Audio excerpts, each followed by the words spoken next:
ओम नमो भगवते वासुदेवाय नमः। हर हर महादेव।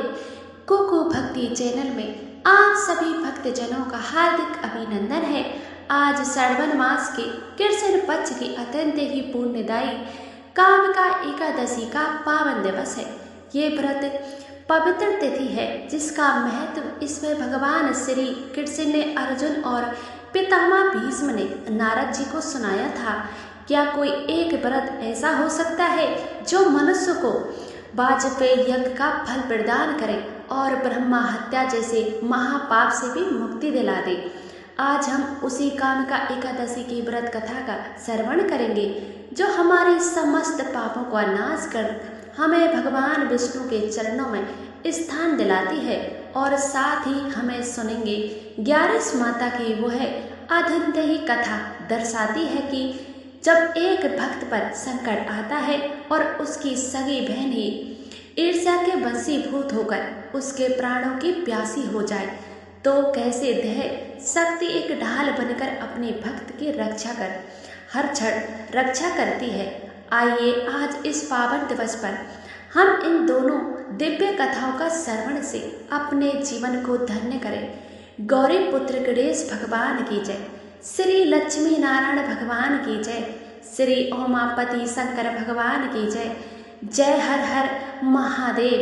प्रिय भक्तजनों, आप सभी को श्रावण मास की कृष्ण पक्ष की कामिका एकादशी की बहुत बहुत हार्दिक शुभकामनाएं। भगवान श्री लक्ष्मी नारायण जी कृपा आप और आपके समस्त परिवार पर सदा बने रहे।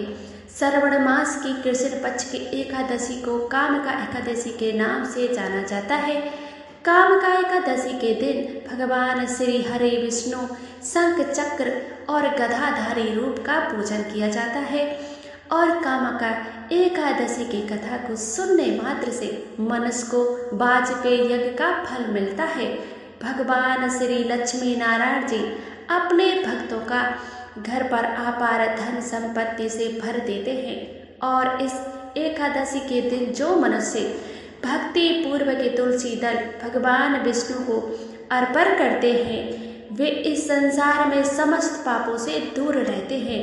तो प्रिय भक्तजनों, आज हम इस वीडियो में कामिका एकादशी का व्रत कथा और 11 माता की कथा सुनेंगे।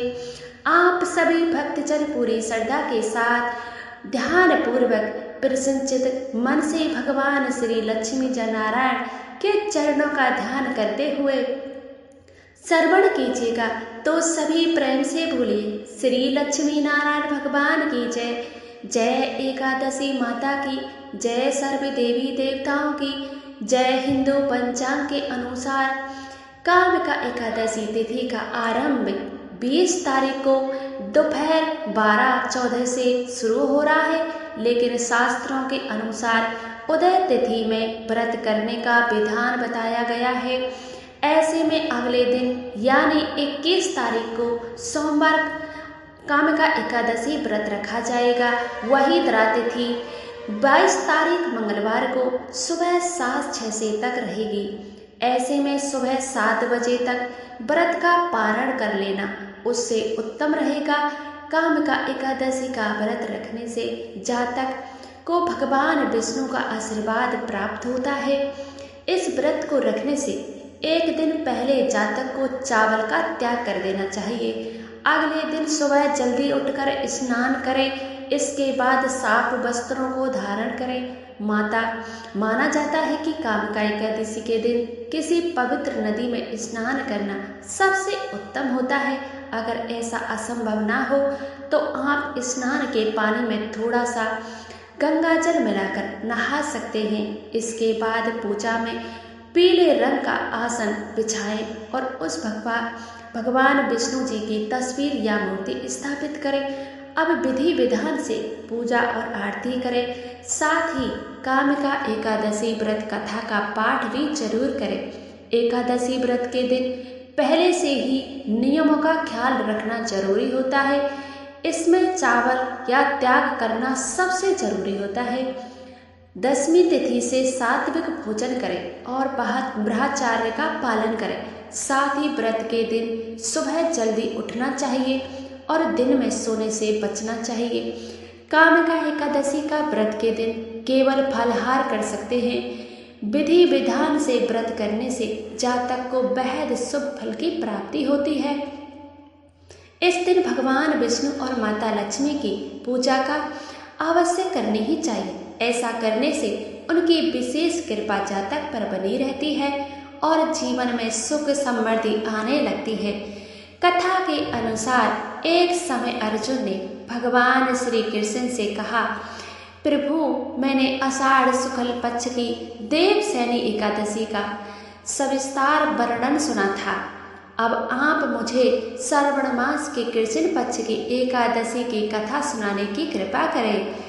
एक ऐसी एकादशी का नाम क्या है, जिसकी विधि क्या है, इसमें किस देवता का पूजन होता है और इसका उपवास करने से मनुष्य को किस फल की प्राप्ति होती है।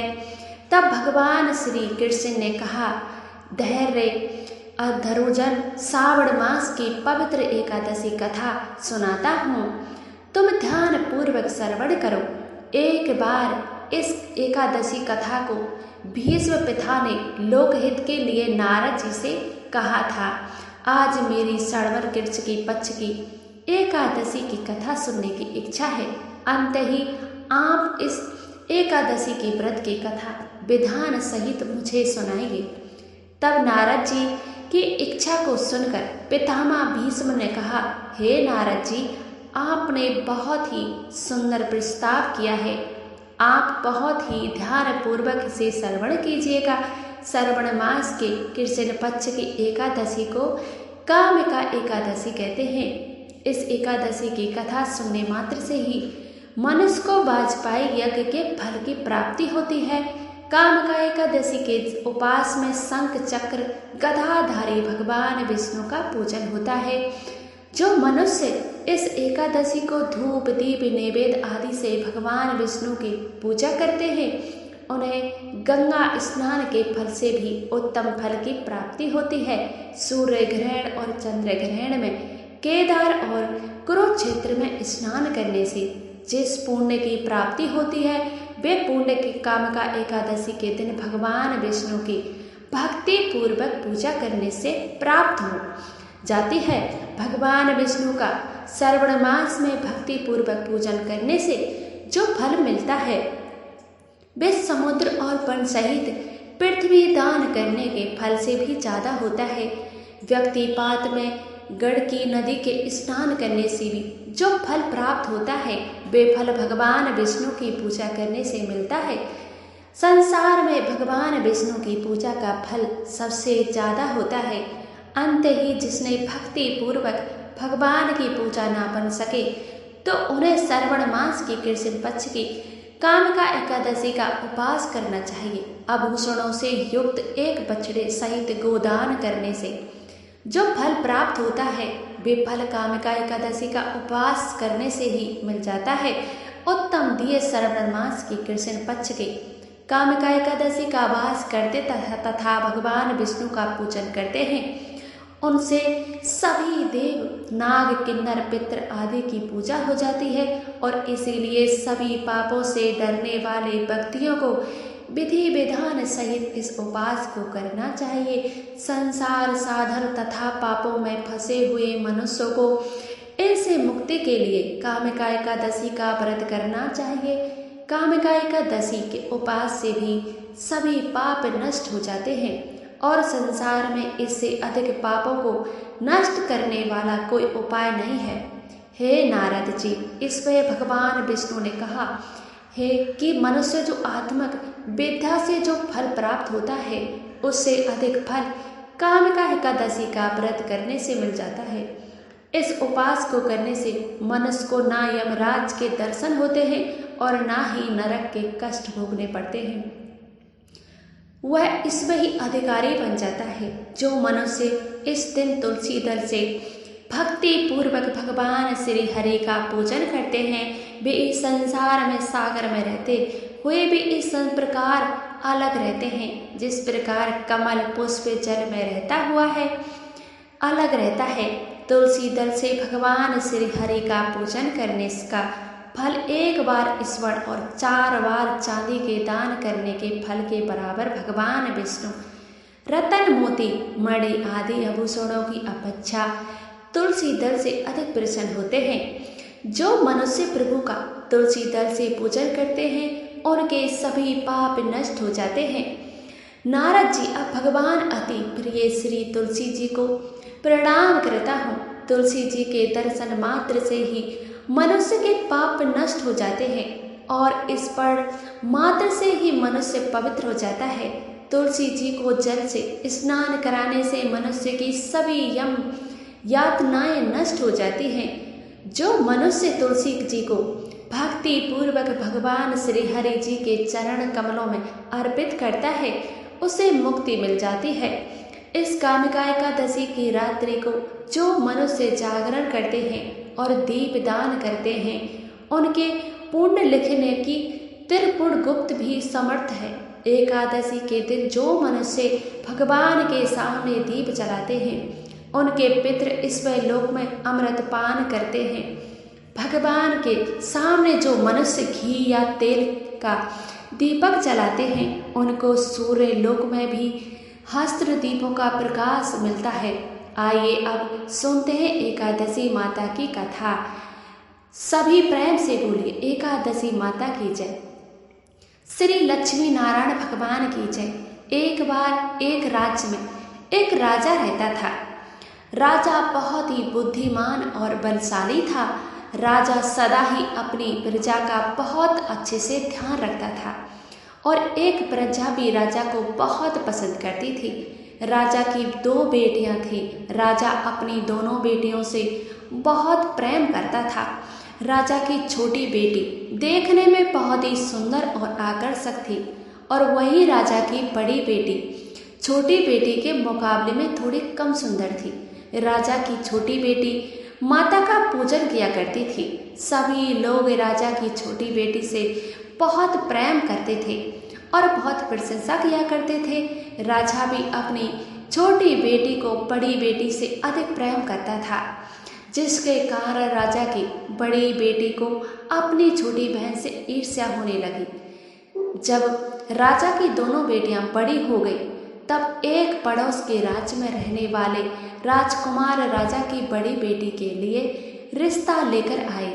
लेकिन जैसे ही उस राजकुमार की नजरें राजा की छोटी बेटी पर पड़ी तो वह राजकुमार राज की छोटी बेटी पर मोहित हो गए। छोटी बेटी से पहले नजर में प्रेम करने लगा। राजकुमार ने राजा की बड़ी बेटी के साथ विवाह करने से मना कर दिया और उसने राजा से कहा, मैं आपकी छोटी बेटी से विवाह करना चाहता हूँ। ये सब देखकर राजा की बड़ी बेटी अपनी छोटी बहन से बहुत क्रोधित हो गई और उसने अपनी छोटी बहन को अपना सबसे बड़ा दुश्मन मान लिया। तब राजा की बड़ी बेटी ने अपनी छोटी बहन से बदला लेने का निर्णय किया। राजा की बड़ी बेटी ने अपनी छोटी बहन को जान से मारने का उपाय सोचा। उसने अपनी छोटी बहन को मारने के लिए सबसे पहले एक लड्डू में जहर मिलाकर उसे दे दिया और लड्डू खाने के लिए वहाँ, लेकिन लड्डू खाने के बाद भी छोटी बहन को कुछ नहीं हुआ। फिर भी बड़ी बहन ने हार नहीं मानी। जब छोटी बहन रात के कमरे में सो रही थी तब उसने एक मटके में सांप रखकर उसके कमरे में छोड़ दिया, लेकिन सांप भी छोटी बहन का कुछ नहीं कर पाया।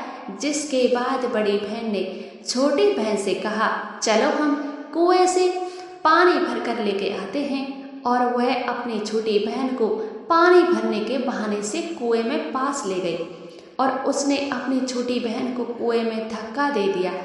लेकिन छोटी बहन तो तब भी कुछ नहीं हुआ, क्योंकि हर बार ग्यारस माता उसकी रक्षा कर रही थी। उधर बड़ी बहन अपने प्रयास के बाद भी असफल हो रही थी, जिससे वह बहुत ही क्रोधित हो गई। उसने फिर अपनी छोटी बहन के पास जाकर प्रश्न किया, मेरी छोटी बहन, क्या तुमको पता है भगवान ने सबकी मृत्यु एक निश्चित समय पर लिखी हुई है। जैसे ही तुम्हारी और मेरी मृत्यु होगी तब छोटी बहन ने अपनी बड़ी बहन को बताया, हाँ दीदी, मैं जानती हूँ मेरी मृत्यु कैसे होगी। छोटी बहन से ये सब बातें सुनकर बड़ी बहन मन ही मन बहुत प्रसन्न होने लगी और उसने अपनी छोटी बहन से कहा, तुम अब मुझे अपनी मृत्यु का राज बताओ। तब छोटी बहन ने अपनी बड़ी बहन से कहा, मेरी मृत्यु तो एक तोते में है। जो तोते गले में एक हार है, उसमें मेरी मृत्यु होगी। जब कोई भी व्यक्ति उस तोते को मारकर उस हार को अपने गले में पहनेगा तो मैं मूर्छित हो जाऊंगी, और जैसे ही उस हार को गले से उतारेगा मैं वैसे ही जीवित हो जाऊंगी। अपनी छोटी बहन की मृत्यु का राज जानकर बड़ी बहन बहुत खुश हुई और उसने अपनी छोटी बहन को मारने के लिए पालतू तोते को ढूंढना शुरू किया। छोटी बहन को इस बात का अभ्यास हो गया था कि कोई उसकी जान लेना चाहता है, जिसके लिए वो अपने पिताजी के पास गई और उसने अपने पिताजी से कहा, पिताजी, मेरी मृत्यु के बाद आप मुझे जलाइएगा नहीं, अपनी पुरानी हवेली में एक पलंग पर लेटाकर छोड़ दीजिएगा। अपनी छोटी बहन की बातें सुनकर अपनी छोटी बेटी की बातें सुनकर राजा आश्चर्यचकित हो गया। राजा ने अपनी छोटी बेटी से पूछा, तुम ये क्या कह रही हो? क्या? तब राजा की छोटी बेटी ने बताया, पिताजी, समय किसी के लिए नहीं रुकता, कब किसको क्या हो जाए क्या पता। फिर राजा अपनी छोटी बेटी से कहा, तुम ऐसी बातें क्यों करती हो? 2 दिन की बात है, तुम्हारा विवाह है। लेकिन छोटी बेटी ने अपने पिताजी को ऐसा करने पर मजबूर कर दिया और उनसे वचन लिया। राजा ने भी अपनी छोटी बेटी की बात स्वीकार कर लिया। 2-3 दिन बाद जब शादी का समय आया तब राजकुमार बारात लेकर राजा के घर आया और राजा की छोटी बेटी का विवाह शुरू हो गया। जैसे ही राजा की छोटी बेटी राजकुमारी का साथ फेरे लगी तो उसकी बड़ी बहन छोटी बहन के कमरे में जाकर उस तोते को पकड़ लेती है और उसको जान से मार देती है। तोते को गले में जो हार था उसको भी अपने गले में धारण कर लेती है। जैसे ही बड़ी बहन की हार को अपने गले में धारण करती है तो उधर छोटी बहन 3 ही फेरे ले पाती है और वहीं पर बेहोश होकर गिर जाती है। जिसके बाद राजा ना बड़े बड़े वेद हकीम बुलाया और अपनी छोटी बेटी का इलाज करने के लिए कहा। राजा की ये बात सुनकर जब वेद ने छोटी बेटी को देखा तो राजा को बताया, आपकी छोटी बेटी ना तो जीवित है और ना ही मरी हुई है। मैं ऐसा पहली बार देख रहा हूँ। तब राजा ने वेद और हकीम को ये बात बाहर बताने से मना कर दिया। यदि तुमने ये बात बाहर आकर किसी को बताई तो तुम्हें फांसी दे देंगे। और राजा ने अपनी छोटी बेटी को पुराने महल में जाकर एक पलंग पर लेटा दिया। वहाँ पर कुछ सैनिकों को तैनात कर दिया। इसके बाद राजा वापस अपने महल पर आ गया। राजा की बड़ी बेटी पिताजी के पास आई और कहने लगी, पिताजी, अगर शादी संपन्न नहीं हुई तो आपकी इज्जत होगी। कैसे होगी? आप कहें तो आपकी इज्जत बचाने के लिए इस राजकुमारी से शादी करने के लिए तैयार हूँ। जिसके बाद राजा अपनी बड़ी बेटी की बात मान ली और बड़ी बेटी को छोटी बेटी के वस्त्र पहनाकर मंडप में भेज दिया। लेकिन राजकुमार ये जान गया था कि ये राजा की छोटी बेटी नहीं बल्कि ये राजा की बड़ी बेटी है। जब राजकुमार ने शादी करने से मना कर दिया था तभी लोगों ने राजकुमार को बेबस करके राजा की बड़ी बेटी से बचे हुए फेरों को संपन्न करा दिया। विवाह संपन्न हुआ, जिसके बाद राजकुमार राजा की बड़ी बेटी को अपने महल ले गया।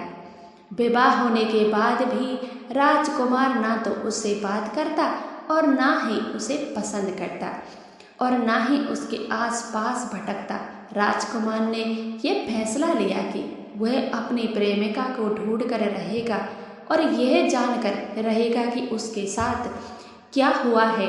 एक दिन राजकुमार अपने घोड़े पर सवार होकर पुराने महल में के पास पहुंचा, जहां उसने देखा कुछ सैनिक महल के पास देख के महल के पास पहुंचकर राजकुमार ने जब महल को ध्यान से देखा तब वह समझ गया यहाँ तो कोई हमारे ससुर जी का ही महल है।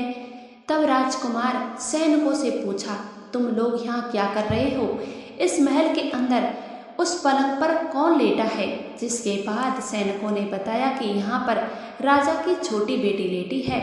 राजकुमार की ये सुनकर बहुत ही प्रसन्न हो गया, तुरंत अपनी प्रेमिका के पास पहुँच गया, उसकी सेवा करने लगा। जैसे ही रात हुई तो राजकुमार की छोटी बेटी उठकर खड़ी हो गई। राजकुमार ये देखकर बहुत खुश हो गया और उसने अपनी प्रेमिका से पूछा, तुम यहाँ क्या कर रही हो? तुम मेरे साथ घर चलो। तब राजा छोटी बेटी राजकुमार को सारी बातें बता देती है। मेरी जान एक तोते में बसती थी और मैंने ये बात सिर्फ अपनी बड़ी बहन को बताई है थी। मुझे पता है कि उसने मुझे मारने का प्रयास किया है। उसके पास एक हार है जिसमें वो सुबह पहन लेती है और रात को उतार देती है। जब तक वह हार को पहन कर रखती है तब तक मैं मूर्छित रहती हूँ और जैसे ही वह हार को उतार देती है तो मैं जीवित हो जाती हूँ। जब तक मेरी बड़ी बहन के पास वो हार रहेगा तब तक मैं ऐसे ही मूर्छित होती रहूँगी। अगर मेरी बड़ी बहन के पास जो हार है वह मेरे हाथ लग जाए तो मैं हमेशा के लिए जीवित हो जाऊंगी। तब राजकुमार ये सब बातें सुनकर राजा की छोटी बेटी के पास रहने का निर्णय लेता है। उसने अपने बचे हुए सारे फेरे उसी पलंग पर लेटी हुई राजा की बेटी के साथ लिए अपना विवाह पूर्ण कर लिया। वहीं पर वह रहने लगा। देखते ही देखते कुछ समय में राजा की छोटी बेटी राजकुमार की पत्नी गर्भवती हो गई। एक दिन राजकुमार को किसी काम से बाहर जाना पड़ा। तब छोटी बहन के पेट में बहुत तेज दर्द होने लगा, जिसके बाद उसने माता आह्वान किया। जिसके बाद वहाँ माता प्रकट हुई और उन्होंने अपने भक्त का दर्द दूर किया, एक पुत्र की प्राप्ति कराई। तब वह अचानक से राजकुमार भी आ गया। राजकुमार ने ग्यारस माता को देखा तो वह आश्चर्यचकित हो गया। उसने तुरंत ग्यारस माता को प्रणाम किया। ग्यारस माता ने राजकुमार से कहा, जब तुम्हारा पुत्र 5 वर्ष का हो जाएगा तो तुम आकर अपनी पत्नी का हार इसके गले में डाल देना। देखते ही देखते राजकुमारी की छोटी बेटी का पुत्र 5 वर्ष का हो जाता है। राजकुमार अपने बेटे से कहता है, मैं कुछ काम से बाहर जा रहा हूँ, तुम अपनी माता का ध्यान रखना। और वहाँ से चला जाता है। राजकुमार को बाहर निकलता हुआ बड़ी बहन सैनिक देख लेते हैं और बड़ी बहन को जाकर सारी बात बता देते हैं। जिसके बाद बड़ी बहन अपनी छोटी बहन के पुत्र को उठवा लेती है और उसको मरवा देती है। छोटी बेटी के पुत्र को 2 टुकड़े करवा देती है। पहला टुकड़ा चक्के के पास छुपा देती है और दूसरा टुकड़ा अपने पलंग के नीचे रख लेती है। तब ग्यारस माता भिखारी का रूप लेकर आती है और बड़ी बहन के पास चली जाती है। जिसके बाद वहाँ पर भिक्षा मांगने लगती है। बड़ी बहन अपने नौकरों से कहती है कि जाकर भिक्षा दे दो, लेकिन जैसे ही नौकर माता को भिक्षा देने के लिए जाते हैं, माता उन्हें मना कर देती है और कहती है, तुम्हारी महारानी से भिक्षा लूंगी। जिसके बाद बड़ी बहन इस पर भिक्षा देने के लिए ग्यारस माता के पास आती है। तब माता एक बिल्ली का रूप लेकर कमरे में चली जाती है। वहाँ पर वह छोटी बहन के पुत्र को 2 टुकड़ों के आपस में जोड़ देती है और उसे जीवित कर देती है। फिर वहाँ से ले जाती है। तब राजकुमार अपने बेटे को लेकर अपनी पत्नी के पास जाता है और उसके कहता है, तुम इसका ध्यान रखना। अगर तुम इस बच्चे का अच्छे से ध्यान रखोगे तो मैं तुमसे बात करूँगा। और एक दिन राजकुमार अपने बेटे से कहता है, तुम अपनी माता से गले का हार मांग लो। पिताजी की बात मानकर राजकुमार का बेटा अपनी माता के पास जाता है और कहता है, माता मुझे तुम्हारा हार चाहिए। यह सुनकर पहले तो बड़ी बहन क्रोधित होती है, पर उसको याद आता है राजकुमार ने कहा था कि मैं इस बच्चे को अच्छे से ध्यान रखूंगी तो वह मुझसे बात करेगी, जिसके कारण वह उस हार को उस बच्चे को दे देती है। वह तुरंत हार को गले में जाकर अपने पिताजी को दे देते हैं। तभी राजकुमार अपने बेटे को लेकर वहां से जाने लगता है और अपनी पत्नी से कहता है कि तुम हमारे लिए खाना बना कर रखना, मैं शाम को आकर तुम्हारे साथ खाना खाऊंगा। वह अपने बेटे को लेकर वहां से चला जाता है। उसके बाद राजा के पास जाता है, उनको सारी बात बता देता है। तब राजा अपने बेटे की क्रूरता सुनकर बहुत ही क्रोधित होते हैं और जो अपनी परवरिश को ही दोष देने लगते हैं। राजकुमार को अपनी छोटी बेटी के साथ रहने के लिए आदेश देते हैं। इस प्रकार 11 माता की कृपा से राजकुमार और राजा की बेटी छोटी बेटी की सुखपूर्वक रहने लगते हैं। अंत ये 11 माता इस कथा को कहते सुनते हुकार भरते, पर अपनी कृपाएं बनाए रखना, सभी के जीवन को दुखों को दूर करके उनके जीवन में सुख समृद्धि देना। सभी प्रेम से बोलिए एकादशी माता की जय, श्री लक्ष्मी नारायण भगवान की जय, श्री ओमापति शंकर भगवान की जय। पौराणिक कथाओं के अनुसार एक गांव में एक क्षत्रिय रहता था। वह वीर और बलशाली था, जैसा कि एक क्षत्रिय का स्वभाव होता है, जिसका धर्म समाज की रक्षा करना। हालांकि उसके स्वभाव में एक बड़ा दोष था, क्रोध अनियंत्रित था। इसी आवेश में आकर वह एक ऐसा कर्म करके बैठा जिसने उसके जीवन की दिशा ही बदल दी। एक दिन साधारण सी बात पर उसका एक स्थानीय ब्राह्मण ने विवाद हो गया।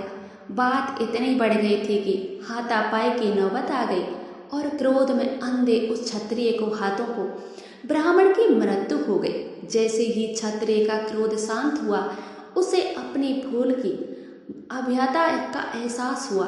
उसने जो किया था वह साधारण हत्या नहीं थी, वह ब्रह्म हत्या थी, जिसे सनातन धर्म के 5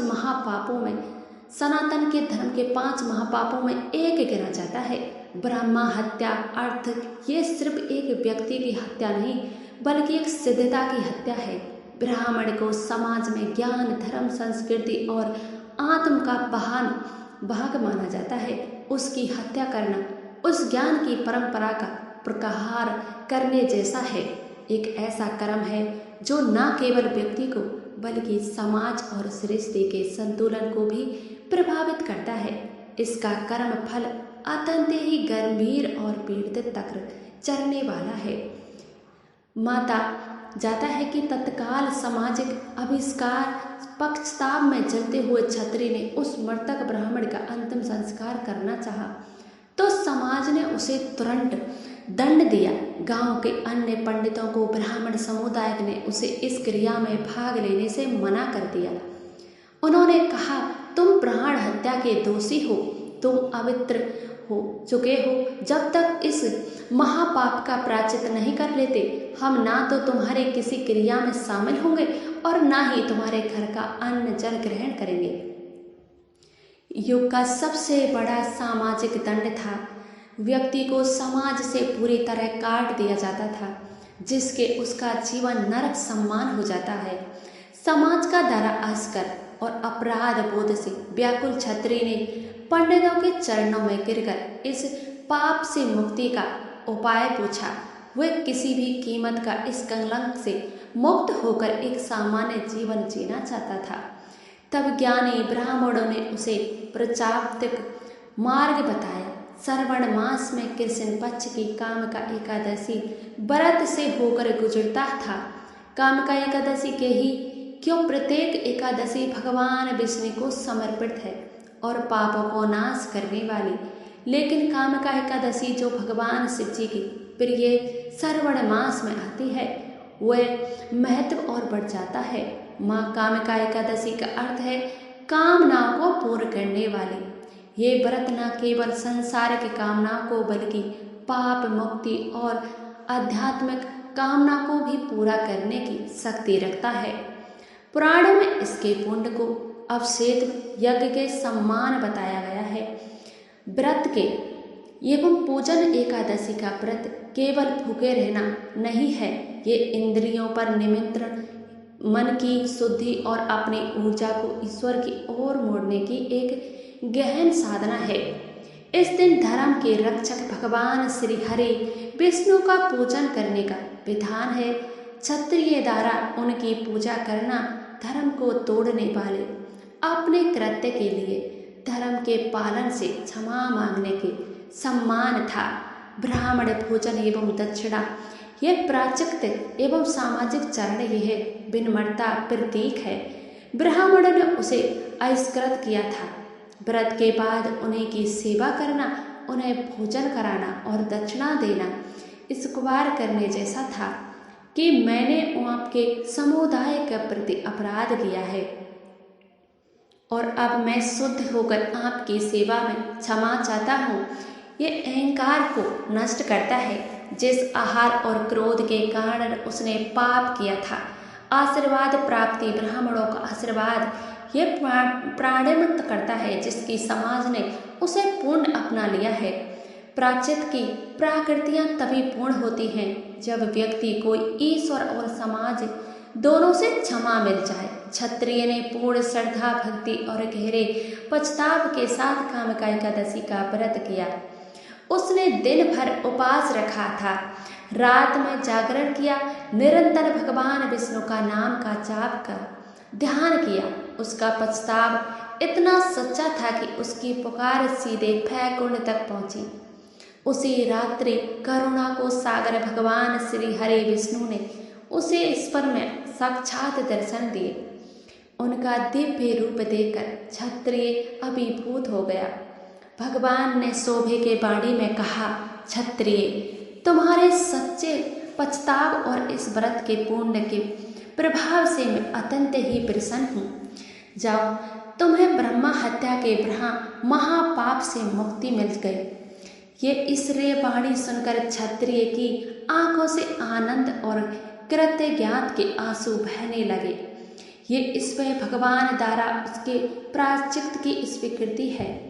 सुबह जब वह जागा तो उसका हृदय अपराध बोध के भारी बोझ को मुक्त हो चुका था। इस व्रत के प्रभाव से वह पाप होकर उसके लोक में सुखपूर्वक जीवन बिताया और देह त्यागने के पश्चात उसे भगवान परम धाम की विष्णु लोक की प्राप्ति हुई।